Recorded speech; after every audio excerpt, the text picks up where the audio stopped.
চিন্তা করতে পারো বাপের বয়সে একজন লোককে কেমনে ল্যাংটা করে নাচাইছে। ওই দেখি, এই দেখো সি সি সি সি, এরা নাকি আবার মেধাবী। এমন স্বাধীনতা কি আমরা চাইছিলাম? মুরব্বি মুরব্বি, কি হইছে? এসব বলে না। বলবো না কেন?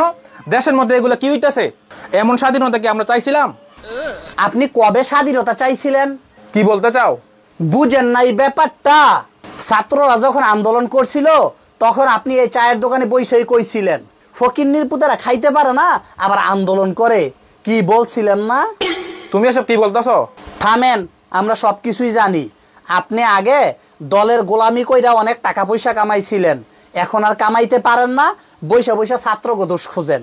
আচ্ছা যাই হোক, এর লেগে বাপের বয়সে একজন লোককে এভাবে ল্যাংটা করে নাচাইবো? বয়সটা বাপের মতো হইতে পারে, চরিত্র কিন্তু ঠিক আপনার মতো। তুমি কিন্তু বেশি বাড়াবাড়ি করতেছো। শোনেন, ভালো হয়ে যান।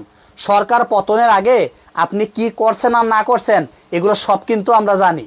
আপনার তো কপাল ভালো মিয়া, আমাদের এলাকার স্টুডেন্টরা অন্যদের মতো না, তা না হইলে আপনারও ওই লোকের মতো লঙ্গি খুইল্লা জাহাঙ্গীর আলম পরাইয়া লঙ্গি ড্যান্স দেওয়াইতো।